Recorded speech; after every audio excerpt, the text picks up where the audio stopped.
네, 안녕하십니까. 바이오 빅데이터 수업 시작하도록 하겠습니다. 지난 시간에 6주차 하디 와인베르그 이퀄리브리움에 관한 코딩 실습을 23개의 뭐였죠 이게? 23개의 음식이었나? 음식에 있는 이콜라이였던 것 같습니다. 그렇죠? 그래서 이콜라이였는데 이 이콜라이는 우리가 알고 있는 상동 염색체를 가지고 있는 그런 생물체가 아니라 하플로이드 지놈이라고 그랬습니다. 그래서 상동 염색체가 아니고 한 짝만 있는 애인 거죠. 그래서 결국은 헤테로가 존재하지 않을 것이다 라는 거죠. 그래서 하디 바인베르그 이퀄리브리움의 가정에 벗어날 텐데 얘가 과연 정말 그렇게 벗어난 통계값을 가지게 될 것인가? 라는 것을 지난 시간에 조금 실습을 해봤습니다. 그래서 여러분들한테 한번 해보라고 제가 미션을 줬었고요. 그리고 제가 실제로 해보고는 조금 값이 이상하긴 했는데 어쨌든 여기 우측으로 많이 치우친 결과가 많이 나왔습니다. 네, 오늘 살짝 한번 그 코드를 다시 뜯어보면서 복습을 하고 그리고 지난 시간에 제가 뭘 잘못했는지 한번 보고요. 사실 기억이 났는데 카운트로 해야 되는데 프리퀀시를 했던 것 같더라고요. 그래서 그게 문제였던 것 같아서 한번 교정도 해보고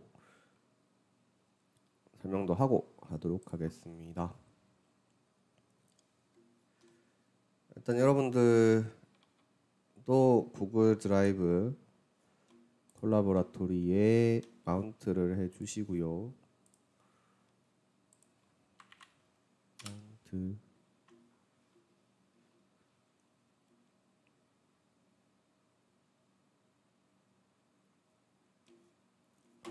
오늘은 요거 동영상을 찍고 끊어 가도록 하겠습니다.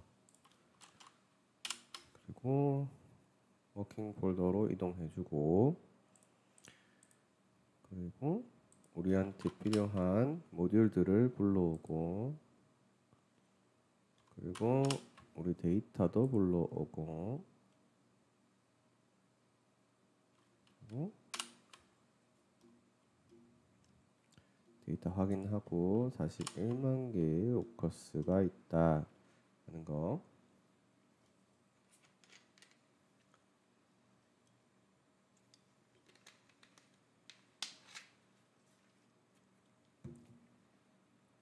그리고 nn이라고 되어 있는 게 있으면 그 numpy n안이라는 변수로 좀 바꿔달라. 그러면 우리가 드랍나를 쓸 수가 있어요. nn은 뭔지 못 알아봐도 드랍나는 요 none을 알아봅니다. 드랍나 필터를 합니다. 그리고 여기서 필터를 한 건 뭐냐? 여기서 필터를 우리 한 번 더 했죠. 필터를 한 거는 요 샘플 간에 변이가 하나도 없는 거는 의미가 없다는 거예요. 그래서 변이가 하나도 없으면 우리가 없애보자 라는 얘기입니다. 그래서 여기 있는 애들을 다 줄을 세워서 아니 여기 있는 애들을 다 리스트로 가져와서 중복을 제거해 봤더니 이 중복 제거하면 뭡니까? CC와 AA가 나오겠죠. 그럼 중복 제거해 가지고 뭔가 변이가 있는 애들은 2개 이상 나오겠죠. 근데 변이가 없는 애들은 중복 제거하면 그냥 CC만 나오겠죠. 그렇죠? 그러면은 중복 제거하면 길이가 1개, 엘리먼트 1개만 나오죠. 그래서 1개가 아니어야 된다라고 이제 말을 해준 겁니다. 그래서 원래는 41만 개였는데 31만 개의 샘플을 우리가 준비하게 되었고요. 그 샘플을 우리가 매트릭스로 만들어 줬습니다. 그래서 매트릭스 그래서 우리 또 여기 쉐입하면 똑같이 나오겠죠. 쉐입하면 똑같은 값이 나와야 되는데 값이 다르노.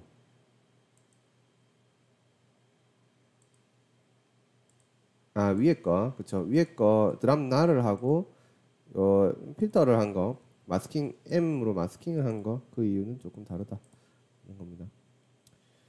그래서 우리 카이스퀘어 리스트를 만들었습니다. 카이스퀘어 리스트는 어떻게 만들었냐?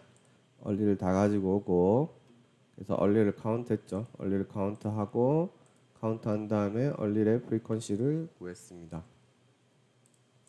그리고 이제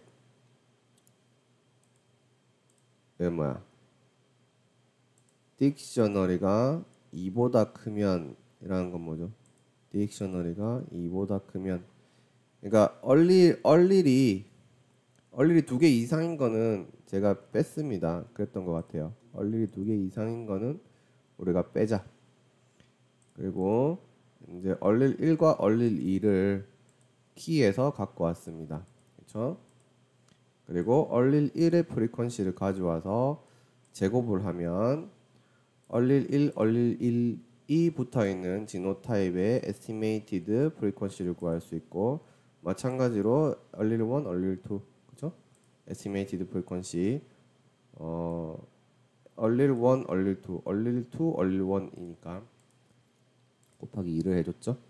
그리고 얼릴 2, 얼릴 2 제곱 해줬습니다. 그래서 지노타입은 우리가 카운터 해가지고 딕셔너리 포맷 자료형으로 바꿔줬고요. 이 바꿔준 자료형을 프리퀀시로 바꿔줬습니다. 그렇죠? 프리퀀시로 바꿔줬습니다.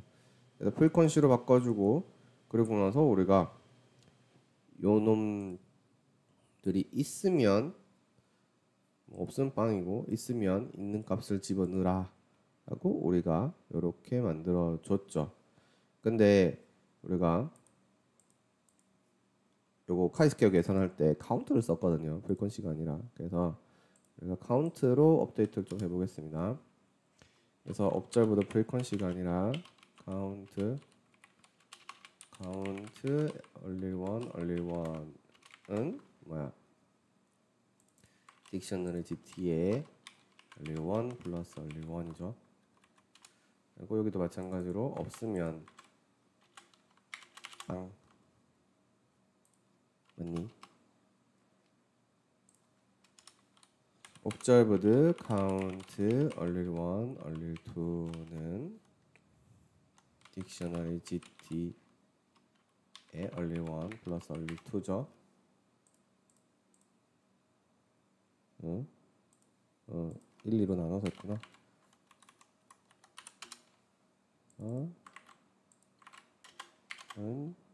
0. 두 번째 거 살짝 귀찮으니까 딕셔너리 또 복사하자. 귀찮으니까 프리퀀시만 지워주면 되죠. 이것도 복사해서 0번으로 만들어줍니다.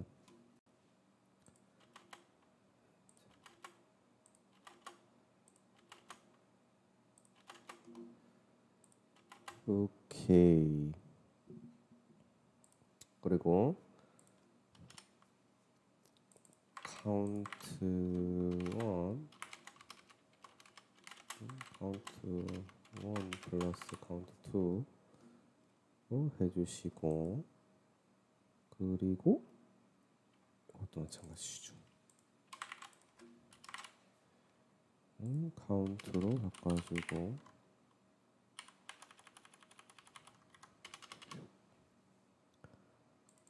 없으면 빵 이렇게 해줬습니다.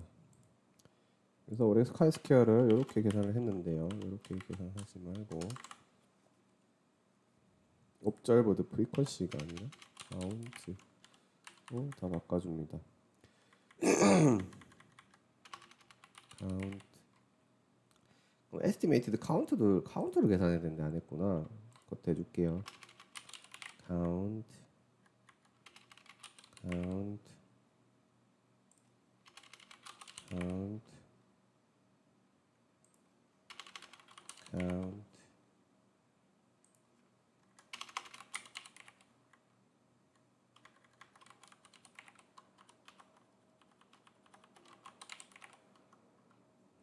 네.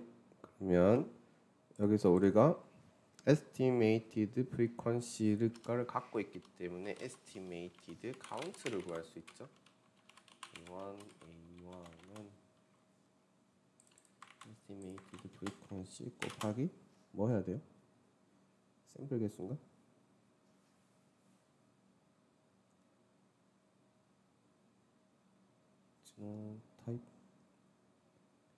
genotype count sum 맞지? 그래서 genotype count를 여기서 하니까 여기 밑에서 하죠. 값이 있는 데서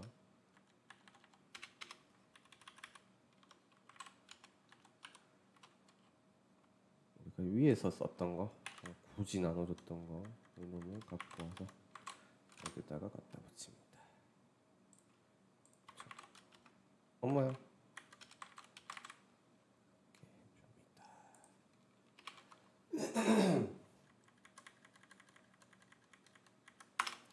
Estimated frequency A1, A2, A2, A2, A2. 됐니? 된 거 같니? 그러면 한번 실행을 해봅니다. 하면 순식간에 실행이 됩니다.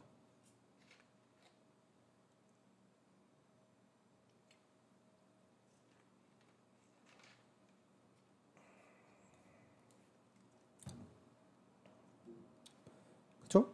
실행이 잘 되었습니다.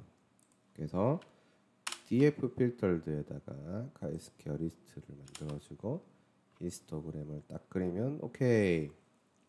뭐예요?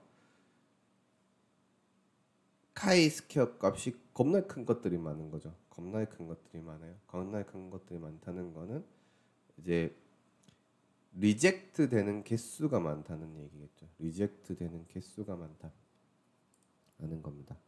근데 우리가 이미 여러분들 이 수업 시간에 잘 배웠죠. 여러분들 뭐 카이스케어 디스트리뷰션 검색 딱 하면 이런 분포 있는 거 우리가 이미 알고 있죠. 그렇죠? 분포가 이미 있는 걸 알고 있기 때문에 숫자 커지면 커질수록 이제 그런 사건이 발생할 확률이 떨어진다는 얘기예요. 그렇죠? 그런 사건은 뭐야? estimated와 observed가 같은 집단에서 왔다 라는 거 맞나요? 우리가 추정을 했잖아요. 추정을 한 것과 observe 한 게 이제 뭐 같은 집단인 것 같다라는 게 이제 추정이죠. 근데 그 추정이 틀릴 확률이 이제 숫자 커지면 커질수록 높아진다는 거예요. 뭐 사실 어떻게 보면은 당연한 얘기죠. 왜냐면은 이 값이 커지려면 observed와 estimate가 틀려야 되잖아. 많이 틀리니까 이 값이 커진 거잖아요. 그렇죠? 근데 이제 이거를 그 공부 잘하는 사람들이 요런 그래프를 그려가지고 아 그래 틀린 게 크면 클수록 다른 게 크면 클수록 틀린 건 맞는데 이제 요 그래프를 통해서 카이스케어 값을 비춰보면 너희들이 적당히 이제 어느 정도 틀리는지를 알 수 있다. 뭐 이런 식 양적으로 우리가 판단할 수 있게 해준다 이런 거죠. 그래서 통계하시는 분들이 이런 걸 만들어 놓은 거예요.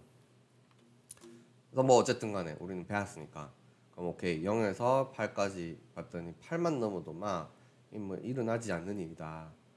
그 둘이가 같다는 거는 있을 수 없는 일이다라는 걸 우리가 알 수가 있는 거지. 근데 딱 우리가 실험을 딱 해봤더니 20 넘는 거, 15 넘는 거, 심지어 10 넘는 거 이만치나 많더라. 대부분의 영역이 사실 하디-바인베르그 이퀄리브리움 따르지 않는다는 얘기인 거죠. 근데 생각보다 뭐 많은 부분이 이렇게 또 따르기도 해서 또 신기하기도 한데요. 어떻게 보면은 이런 부분이 세균에 있다는 게 좀 신기한 것 같기도 합니다. 그러면 이런 부분이 세균에 왜 있는가를 공부를 해보는 것도 어떻게 보면 재밌는 일일 수도 있겠네요. 그렇죠?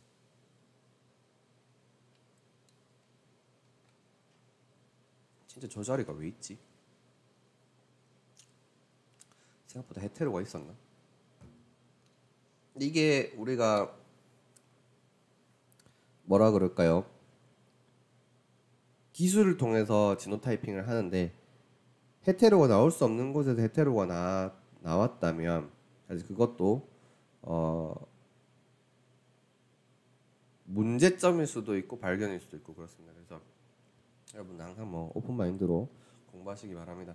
가끔씩 우리 그 과학자들이 뭐 페이스북이나 뭐 트위터에서 싸우거든요. 그런 거 보면 다들 이제 자기들이 배웠던 게 너무 맞은 거예요. 그래서 양보가 없어요. 근데 여러분들 절대적인 지식이라는 거는 제가 봤을 때 없습니다. 그래서 여러분들이 뭔가를 재밌는 걸 관찰을 했다. 그러면 거기에 대해서 건강한 질문을 던질 수 있어야 되고요. 그리고 누가 그 질문을 들었어. 그러면은 사실 뭐 이런 얘기를 하면 안 되겠지만 방송이기도 하고 하지만 보통 사람들은 욕을 해요. 그러니까 니 봐봐 애가 뭐 이런 식으로 반응한다는 거죠. 근데 사실은 어떻게 보면 그 사람이 질문을 했던 게 뭔가 중요한 발견의 씨앗이 될 수도 있는 거란 말이에요. 그래서 거기서 니 봐봐 애가 이런 얘기를 하지 말고 한번 들어보는 거죠. 네가 도대체 무슨 얘기를 하는지 한번 들어보자. 그래서 이거를 그렇다면 우리가 이거를 한번 재밌는 스토리를 한번 만들어 보려면 어떻게 하면 될까 이런 거를 토론해 보는 겁니다. 그래서 조금 수업에서 조금 벗어나는 것 같기도 해서 좀 그렇긴 한데 여러분들이 토론 문화라는 걸 여러분들이 잘 아실 거예요. 우리나라에서도 토론 문화 좀 얘기도 좀 하고 좀 그 얘기 속에서 지식을 도출하고 그리고 그 지식을 도출한 걸 가지고 여러분들이 뭐 아이디어를 내고 그걸 가지고 경진대회도 나가고 아니면 심지어 나는 이거 가지고 사업도 해야겠습니다. 이런 식으로 생각할 수도 있죠. 근데 우리나라 그게 잘 안 돼요. 그게 잘 안 되는 게 뭐냐면은 토론을 할 줄을 모르는 거지 사실. 첫 번째는 토론의 방법을 잘 모릅니다. 그래서 옛날에는 요즘도 그럴 것 같은데 리더십이 중요하다 이렇게 해가지고 발표를 어떻게 하면 잘하는지 토론을 어떻게 하면 내가 이끌어 나갈 수 있는지 이런 거를 많이 뭐 배우기도 하고 교육도 하고 했거든요. 근데 다 필요 없습니다. 그런 거 다 필요 없고 뭐가 중요하냐면 누가 뻘소리를 해도 잘 들어주는 게 가장 중요한 자세요. 누구든 뻘소리를 합니다. 누구든 뻘소리를 하고 누가 알고 태어나나요? 아무도 모르잖아요. 그렇죠? 뭐 아는 게 없어요. 뭐 나도 교수를 하고 있지만 요즘 세상 살아보면 내가 정말 아는 게 없구나라는 걸 통감을 하면서 살고 있거든요. 아는 게 없어 겸손해 줄 수밖에 없어요. 그러면 여러분들이 경청을 하네요. 남의 말 열심히 잘 듣고 열심히 잘 듣고 거기에 대해서 뭐 잘 모르겠어도 끄덕끄덕거려주고 끄덕끄덕거리다 그게 무슨 소린가 하고 다시 물어보기도 하고 그러면은 바보가 이게 아니라 그거 내가 다시 한번 설명해 드리겠다 이런 식으로 얘기가 계속 될 수 있는 거 그런 애티튜드가 되게 중요합니다. 그게 제일 중요하고요. 두 번째는 이제 뭐 하나가 더 남았는데 서양 애들은 몸이 그게 힘이 좋고 그렇죠. 등치도 산만하고 그래서 애들이 전투적으로 토론을 합니다. 그러니까 자기가 뻘소리를 해도 틀리고 싶지 않아 뭐 이런 게 있어요. 그래서 뻘소리도 기가 막히게 집요하게 해요. 근데 우리나라는 이제 그런 걸 억압하는 문화가 있었단 말이에요. 틀리는 것 자체를 엄청 뭐랄까 이제 억압을 해. 내가 틀리더라도 그걸 주장을 해가지고 뭔가 이렇게 내가 이렇게 뭔가 이렇게 치고 나가는 이런 맛이 있어야 되는데 틀리면 두드려 맞았단 말이에요. 저 때는 좀 두드려 맞았습니다. 두드려 맞아 놓으니까 이게 억압이 돼 있어요. 그래서 내가 틀린다는 거에 대해서 여러분들이 너무 두려워할 필요가 없어요. 아시겠죠? 전마가 내가 틀렸을 때 비웃거나 전마 바보 아이가 이런 말을 하더라도 그냥 치고 나가는 겁니다. 그래서 첫 번째는 남이 뻘소리를 해도 잘 들어주는 거. 두 번째는 남이 내가 뻘소리 한다고 잘 안 들어주고 욕을 할지언정 내가 끝까지 토론하고 밀고 나가는 그 두 개의 힘이 굉장히 중요합니다. 뭔 소리 하다가 이런 얘기 하는지 모르겠는데 그러니까 세균이 하플로이드인데 왜 저기 지금 10만 개나 되는 사이트가 하디 바인베르그 이퀄리브리엄 따라가냐는 거죠. 도대체 왜 따라갈까 쟤네들이.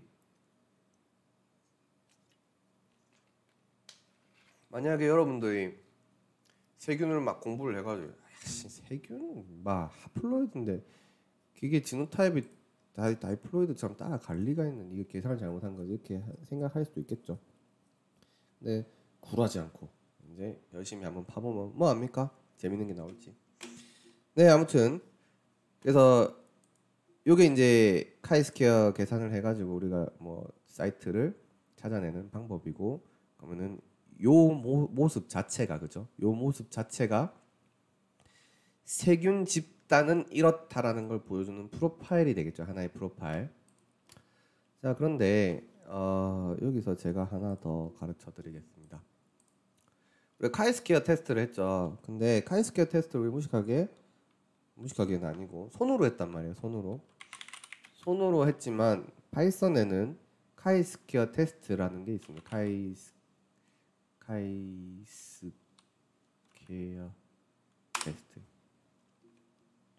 테스트가 있어요. 그래서 사이파이 스탯 카이스퀘어라는 게 있죠. 이렇게. 그래서 여기 보시면 이제 예제가 있습니다. 뭐 이 와일로 카이스퀘어 테스트를 하는 방법들이 있는데, 여기 보시면 자 뭐 observed가 있는 것 같고,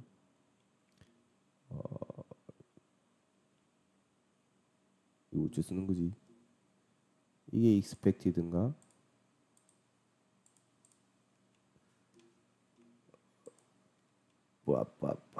네, 이게 observed고 이게 expected인 것 같습니다. 보죠. 맞네.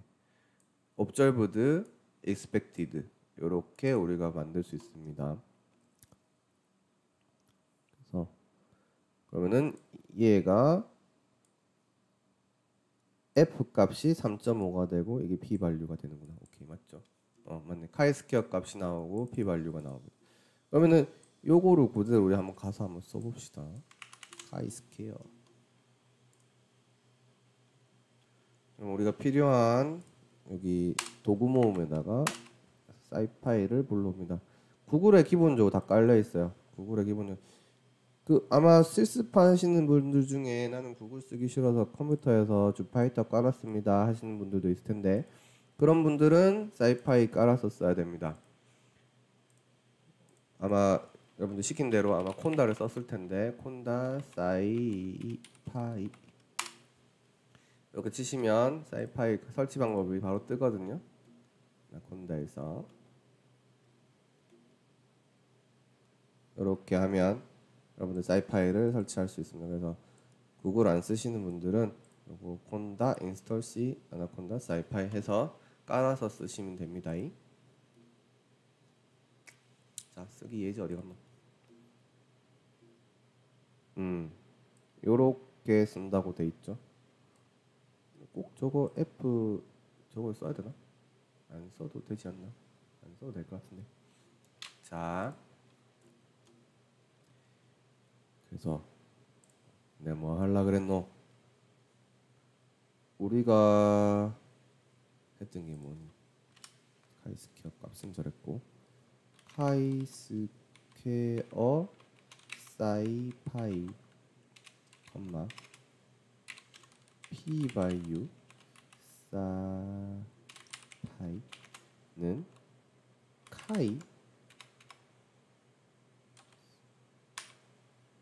카이스퀘어 이거 실행했으면 추천이 떠야 되는데 실행했죠 우리.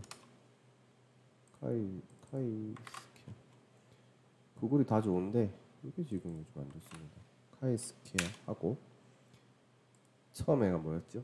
처음에가 옵절브죠. 옵절브가 먼저 나옵니다. 옵절브드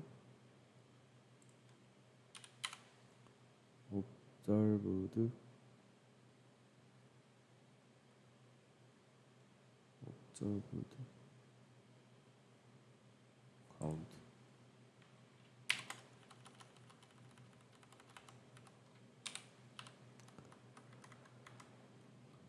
observed 잠깐 못 써야겠네요. observed 추천이 딱 돼야 되는데 추천이 안 돼서 너무 불편하네. 그리고 expected count 어디 갔니? expected count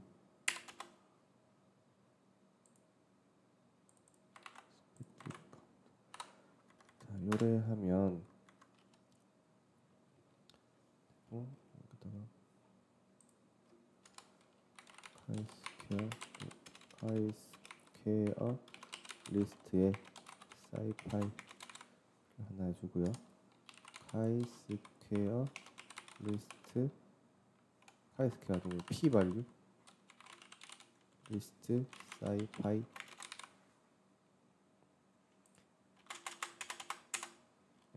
이렇게 해주고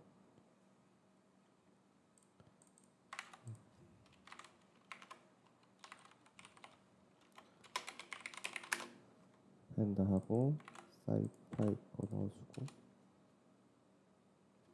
p 추천 좀 떠라. 추천 떠라. 죽어도 안 뜨네. 아유.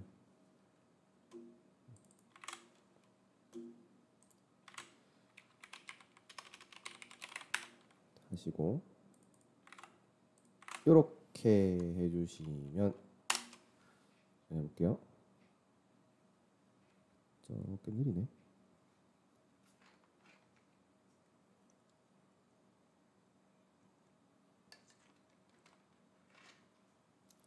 네, 조금 느리더라도 여러분들 이렇게 쓰는 걸 추천드립니다. 왜냐하면 여러분들 제가 코딩하는 거 봐서 알겠지만 저 사람 저래 하다가 정말 많이 틀리겠다 싶죠? 정말 그렇습니다. 이게 힘듭니다. 정확하게 하기가. 정말 실행 한번 되게 만들기도 코드를 짜는 게 쉽지 않고 실행이 되고 나서는 내가 분명히 뭔가 잘못했을 텐데 이게 잘 돌아. 그때부터 불안하죠. 그러면은 이 코드가 제대로 돌았는지를 검토하는 작업이 사실 어마어마합니다. 그런데 이런 사소한 것들 이미 다 알고 있죠. 뭐가 정확한 수식인지. 그리고 이렇게 기능이 다 나와 있죠. 그러면 그 기능을 써야 돼요. 이 기능을 쓰게 되면 우리는 더 이상 이 기능이 제대로 됐는지 안 됐는지에 대해서 더 이상 신경 쓸 필요가 없는 겁니다. 아시겠습니까? 그래서 하이스퀘어 리스트 하고 그래서 TF 필터에다 하나 더 만들어보자. 하이스퀘어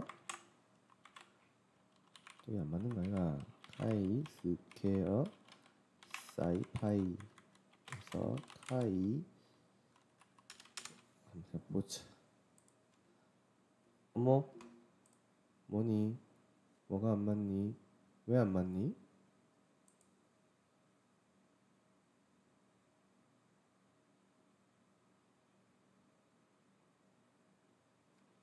왜 안 맞을까요? 길이가 안 맞는다는데 숫자가 하나가 나온 게 또 아이가? 아닌데 하나 나온 거 맞는데 뭐가 문제니? 얘들아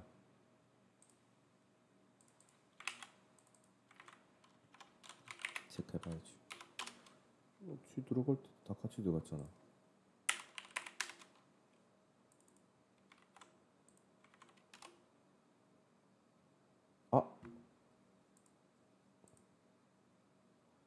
이게 뭘까요?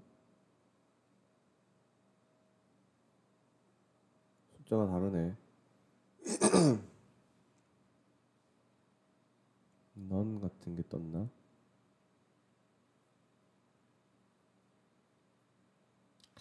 참 피곤합니다.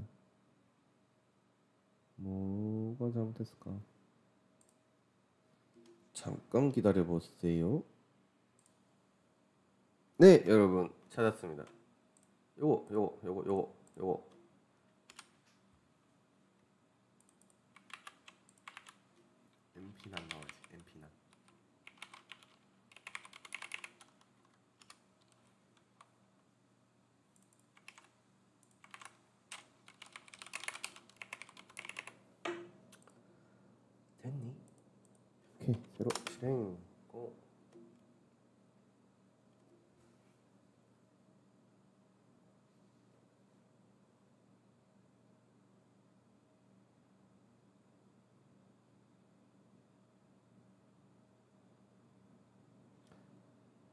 사실 바이오 빅데이터 수업 자체를 처음에 디자인할 때는 이렇게 집단 유전화 컨셉을 넣는 의도는 아니었습니다. 작년에 한번 바이오 빅데이터가 너무 쉽다는 거야 애들이.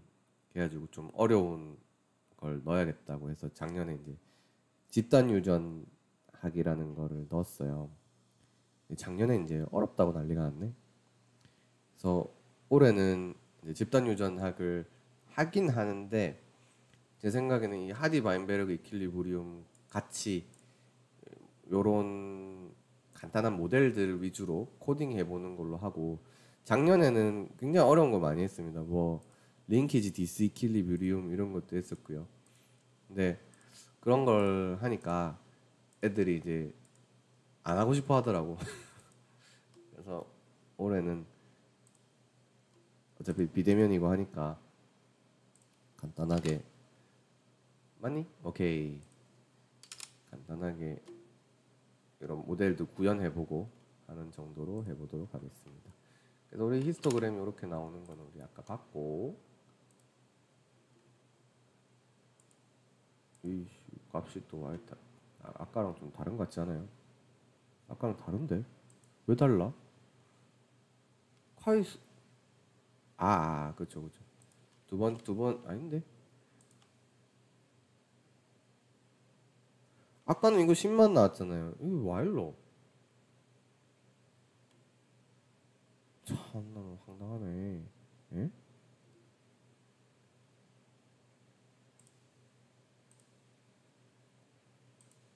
똑같지?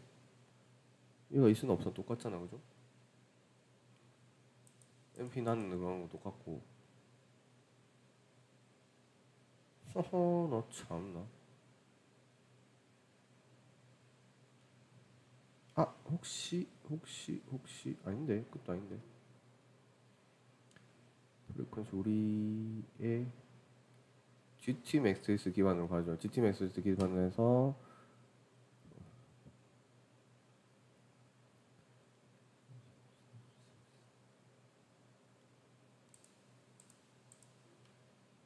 나 잠깐만요. 자 그냥 일단 넘어가고 사이파이 이걸로 한번 봅시다. 똑같이 나왔네 둘이. 이게 맞나봐. 아까 뭔가 잘못했었나봐요.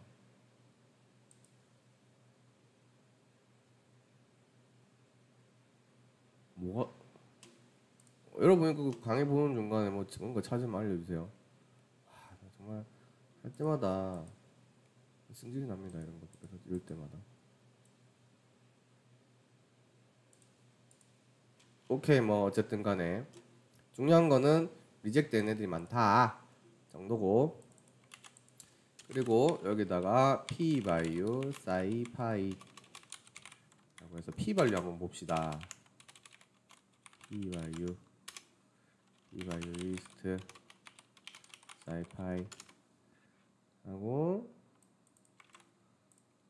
이제 p 히스트 해보면 이제 p 발류가 이제 와장창 큰 애들이 이제 좀 있는 거죠. 보통 이제 p 발류가 0.05 밑이 돼야지 유의하다 하거든요. 네. 생각보다 이게 정말 크죠. 인스를 100으로 할게요. 그럼 이게 촘촘해져.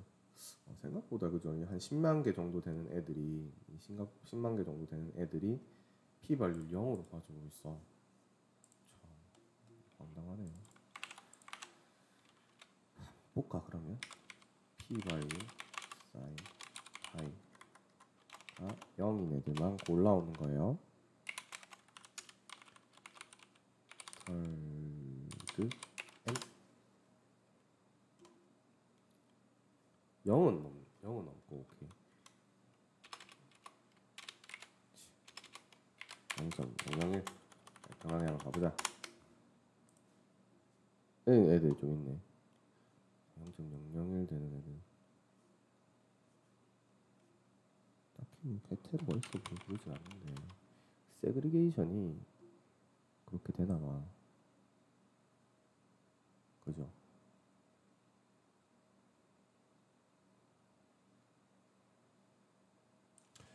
이상하다, 그지? 지금 이상하다. 카이 스퀘어 값이 18이나 되는데 이게 무슨 p 발류가 왜 이래? p 발류 이리 나오면 안 되지. 자, 뭘 잘못했니?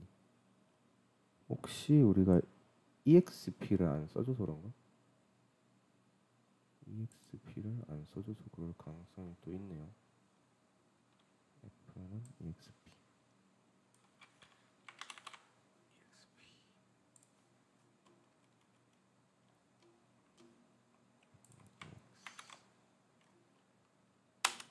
다시 한번 보자.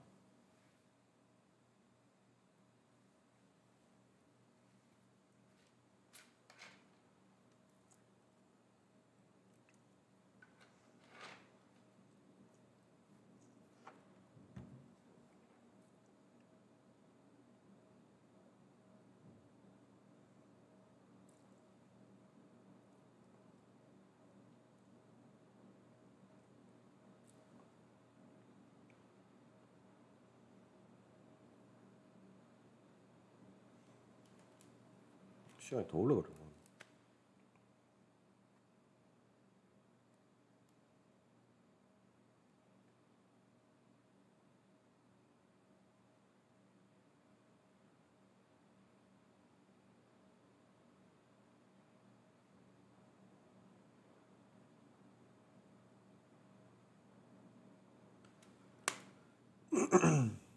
오케이, 다 돼가네. 그리고 길이도 맞고 로드하고 사이파이 아까랑 똑같이 나오고 p-value 똑같이 나오는데 아이 진짜 왜일까요? p-value 똑같이 나오는데 뭔가 잘못된 것 같습니다. 잠시만요. 확인을 해보고 다시 네, 돌아왔습니다. 제가 또 착각을 했네요. 예, p-value가 0이 많은 게 맞죠. p-value가 0이 많은 게 맞고 p-value가 0 쪽에 붙어 있다는 얘기는 요 놈들을 얘기하는 겁니다. 제가 순간적으로 착각을 했네요. 그래서 80처럼 큰 것들이 뭐 10보다 큰 것들이 대부분의 것들이 p-value가 0이죠. p-value가 0이라는 건 뭐냐면 가설을 기각하는 거거든요. 가끔씩 헷갈립니다. 어쩔 수 없습니다. 머리가 나빴어. 자, 그래서 p-value가 0에 가깝다, 0.001보다 가깝다 이런 건 대부분 애들을 이제 기각할 수 있다는 얘기고 여기 보시면 이게 몇 개 뜨는 애들 있죠? 얘네들을 봐야지. 얘네들 0.1보다 큰 애들 한번 보죠. 0.1보다 큰 애들. 얘들은 우리가 기각을 못했단 말이야. 그럼 기각을 왜 못했니? 하고 우리가 이제 확인을 해봐야 되는 거죠. 근데 뭐 이것도 뭐 사실 좀 그거 한데 왜 이게 이렇게 우리가 애초에 프리퀀시를 어디서 받았지? 우리가 프리퀀시를 딕셔너리 아이템 딕셔너리 여기서 받아왔지. 그래서 프리퀀시가 이게 애초에 프리퀀시 낮은 애들이 그렇게 나왔군요. 애초에 프리퀀시 낮기 때문에 우점돼 있다. 마이너 얼릴 프리퀀시 이거 마이너 얼릴 프리퀀시라 그러거든요. 마이너 얼릴 프리퀀시 몇 개 안 되는 애들의 프리퀀시가 낮을 경우에 이게 충족을 한다라는 식으로 이해를 하면 되겠습니다. 그렇지. 예를 들면은 A가 대부분이고 T가 얼마 없다라고 얼릴 개수가 나왔는데 실제로 지노타입도 A가 대부분이고 T가 얼마 없는 걸로 나왔으니까 그렇죠. 그런 상황이 이제 요 가설을 만족한다고 나왔네요. 여기 이 정도 나오는 애들 0.3보다 큰 거 다 볼까? 0.3보다 큰 거 보면 얘들도 마찬가지 T 하나 있는 것들 이런 거 하나 있는 것들 이렇게 프리퀀시 낮은 애들이 뽑힌 거네요. 오케이. 그러면 우리가 지금 했던 거는 뭐야? 23개 정도 되는 샘플로 한 거죠. 23개 정도 되는 샘플로 해봤습니다. 그럼 이제는 좀 괜찮은 샘플로 가지고 한번 돌아오도록 하겠습니다. 일단 이 비디오는 여기서 끝내도록 하겠습니다.